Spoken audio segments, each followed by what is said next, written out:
समस्त भारतवर्ष के होमगार्ड जवान, गृह रक्षक जवान, नगर सैनिक जवान, गृह रक्षक जवान, जन जन जो इस संस्था में काम कर रहे हैं, सभी को हाथ जोड़ के प्रणाम। आशा है कि आपने होली बहुत खुशी से मनाया गया होगा। आप सभी लोगों को उस खुशियाँ का आभार व्यक्त करता हूँ मैं। और साथियों, ये भी मैं कहना चाह रहा हूँ, आप लोग जो भी है वो कुछ आगे बढ़ने की कोशिश कम कर रहे हो। हमने बार बार ये कहा है कि भैया कुछ सहयोग करो, तन मन धन से समय दो और आगे आने की भी कोशिश करो। और संयोग समाप्त ऐसे नहीं होगा जैसे आप चाह रहे हो। आप बहन और भाइयों को आगे आना पड़ेगा, एकता का परिचय देना पड़ेगा। पूरे भारत में संयोग समाप्त करना, एक नियम बनाना जो आज भी आधे से ज़्यादा भारत में, और मुझे लग रहा है करीब करीब ही एक दो स्टेट छोड़ दो, समान कार्य समान वेतन को 10 साल से लागू नहीं किया गया है। तो संयोग शब्द तो बहुत कठिन है, आपको पढ़ना पड़ेगा। अंग्रेजी के सारे कानून बता दिए, 1 2 4 दिन और कुछ हम अंग्रेजों के बोलेंगे, बताएंगे। उसके बाद 1940 जनवरी 1946 से शुरू करेंगे। पर फिर भी मैं तो आपसे हाथ जोड़ के विनती करता हूँ, अपने मोबाइल नंबर भी मैंने भेजे यार, फिर मैं बता रहा हूँ,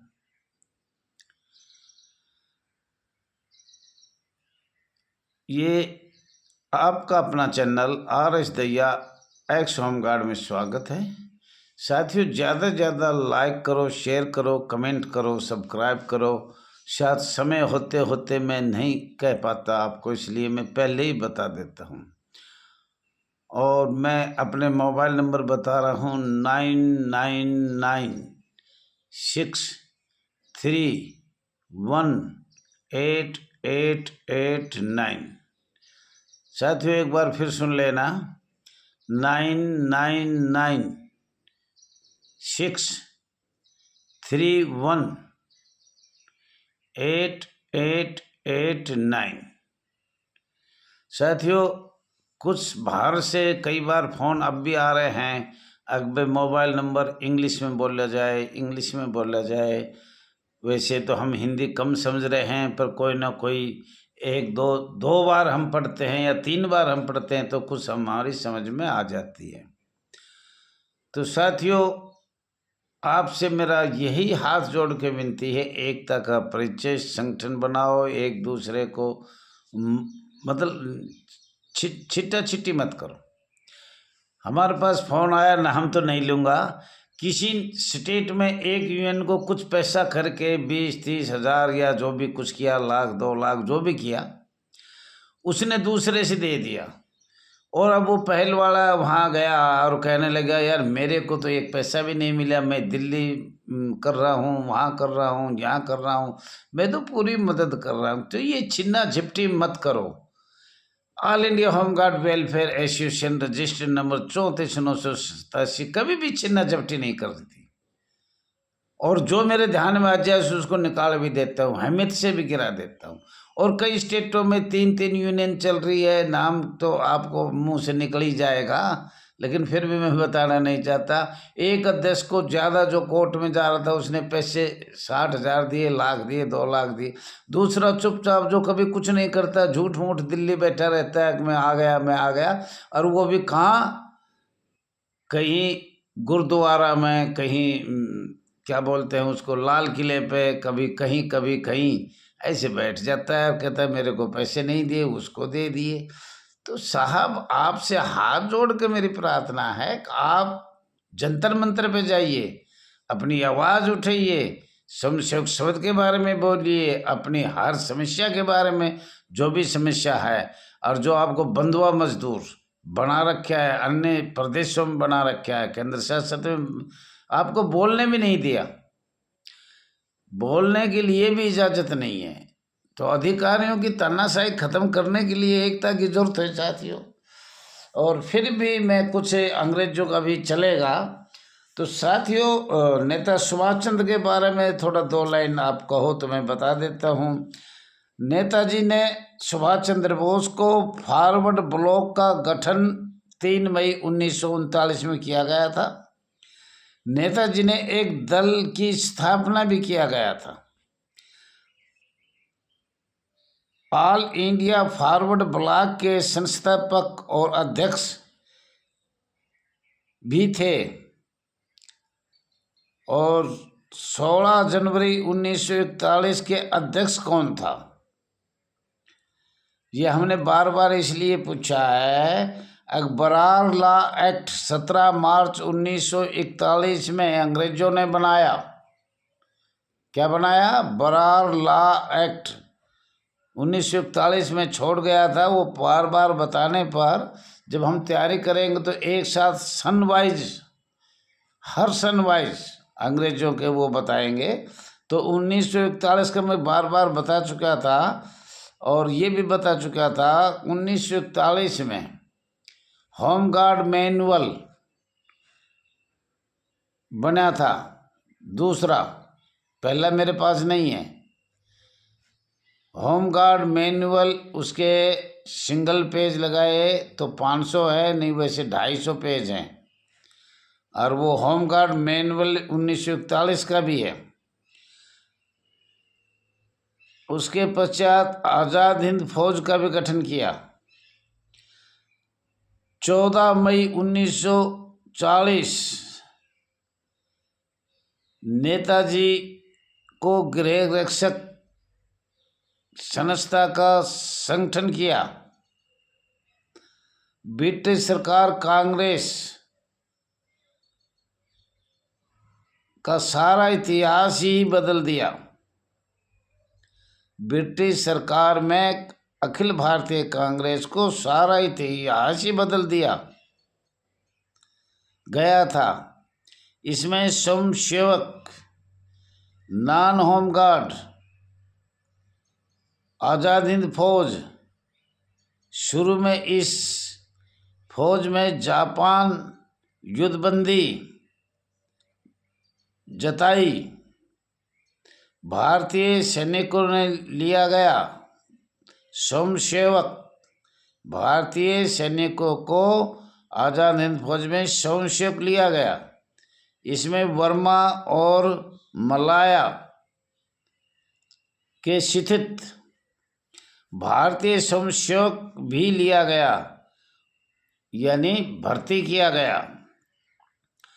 तो जो भी भर्ती हुई, कहने का मतलब है कि ब्रिटिश सरकार ने किया या कांग्रेस ने किया या नेता सुभाष चंद्र बोस ने किया, वो सब एक संगठन के स्वयंसेवक संगठन के रूप में भर्ती हुआ था। उस टाइम वो टर्निंग एंड थे, सशस्त्र थे, उन्हें टर्निंग दिवाया। लेकिन उस टाइम नाम बहुत कम था। जैसे एक तो आया हमारे सामने सबसे पहले डिफेंस ऑफ इंडिया एक्ट, आपने 1915 में पढ़ा। 1939 में एक दल आया, नेताजी सुभाष चंद्र फौज का आज़ाद हिंद फौज भी का नाम आया। तो उनमें भर्ती तो जो भारत देश के हुए थे, देश के लिए भर्ती हुए थे, वो स्वयंसेवक थे। और एक आया टेरिटोरियल आर्मी, उसका भी जन्म का हमने बताया, आपने बार बार बताया। और ये बार बार पढ़ने से ही आपको ज्ञान होगा। ऐसे तो मैं बताता रहूँगा, लेकिन कुछ आपने भी मेहनत करनी पड़ेगी। और अंग्रेजों के टाइम काफ़ी कुछ ऐसे कानून लगाया गया, जैसे मार्शल लॉ, अंतर्राष्ट्रीय कानून। सबसे खतरनाक ये थी मार्शल लॉ और अंतर्राष्ट्रीय कानून। एक डैशबोर्ड वेस्ट बंगाल में पहले बनाया था अंग्रेजों ने।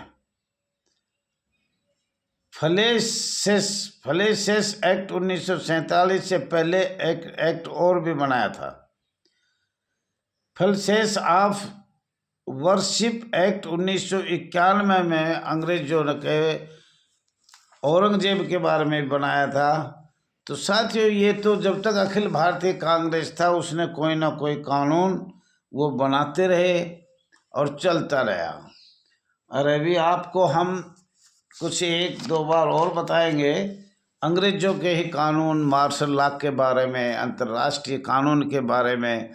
और 1946 जनवरी 1946 में जब अंग्रेजों ने भारत छोड़ के जा रहे थे, लॉर्ड माउंटबेटन ने आपके पिछले सारे जो कानून नहीं लगाने थे वो सब कुछ भारत के संविधान में ऐड करवा दिया। वैसे भारत का संविधान 1935 में बन चुका था, 1935 में बन चुका था। 37 में सब कानून लागू हो गए थे।